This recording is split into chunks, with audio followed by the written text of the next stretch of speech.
Why does the United Kingdom seem to lust for war with Russia in particular? Now, I know that's not necessarily unique just to the UK, because UK seems to follow a lot with the United States, and as you've seen on our show many times, there's a lot of Americans that seem to have a lust to go to war. Ours is just kind of generally, we love to go to war with anyone instead of just with Russia. But there just seems to be a special sore spot in UK for Russia, and that's very poignant right now, as we're going to get to in just a minute. And we have the amazing Alexander Mercouris on with us today, host of the Duran, and also just an incredible guy who really knows a lot about what's going on, especially in London, coming to us live from London, right? That's where you're at right now? Absolutely, and delighted to be on the show, by the way. And always a delight for us to have you, I assure you. And, when I started seeing some of this stuff, you're the first guy I thought to talk to, because you can kind of give, especially our American audience, some maybe some deeper understanding of some of the reasons why some people say some things. And we're going to see a number of clips we have from some folks in the UK and some others in America who we're going to be joining in, seem to either be oblivious to the risk that we're talking about taking in terms of these long-range weapons that were, Keir Starmer was just here talking to Joe Biden, and they're talking about maybe allowing long-range weapons, not just the U.S., but also French and British missiles, or maybe just French and British missiles. It's kind of weird.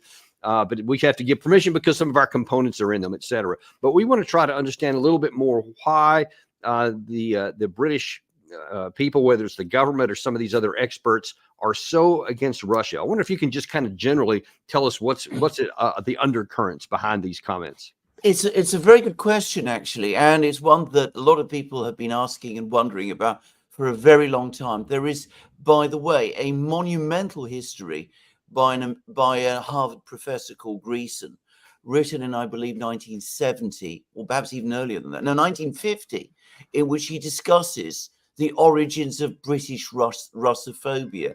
And he traces it all the way back to the 1840s. So that tells you. I think the fundamental reason why the British have this enormous complex about Russia is that Britain used to be a great power. It's a superpower. In the 19th century, perhaps the most powerful country. And at that time, in the 19th century, the great adversary was Russia. And we got into the habit at that time of thinking of the Russians as our enemy. We had played something called the Great Game, as we believed, in Central Asia against them. We convinced ourselves that the Russians were out to take India from us and all that kind of thing. And that established within the British system a kind of hard wiring that Russia, this other mysterious great power at the other end of Europe, was never really a friend, always an adversary. And then two things happened, I think, which deepened that sense of hostility.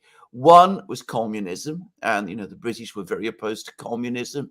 Winston Churchill was very opposed to communism.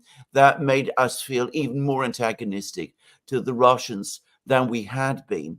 And then the second thing happened, which is that our power gradually ebbed away. We became less powerful, and that means that every single British political leader, to a greater or lesser extent, feels that in order to sort of assert him or herself and Britain, they have to stand off against the Russians, because by standing off against the Russians, we still appear to ourselves and to the outside world to be relevant and strong. If we just get on with them, if we just leave them alone, then nobody takes us seriously anymore. They all think, we're just another small country, or relatively, medium-sized country. But if we seem to be leading a crusade against the Russians, well, somehow that makes us appear more important than perhaps in the great scheme of things we really are. Well, now, and I, whether I agree with it or not, it makes sense, and I can understand why that would be categorically. So, yeah, because we want to be seen as leading in action. Certainly, a lot of that underscores some of our motivations in our country on a number of fronts. But when it comes down to a situation where going down a course of action could be harmful to your interest, and it seems like that the brakes would get put on, and so far there doesn't seem to be any brakes. And to underscore kind of what I'm talking about here, I'm sure most people have seen this by now, but if not, I'm going to play a comment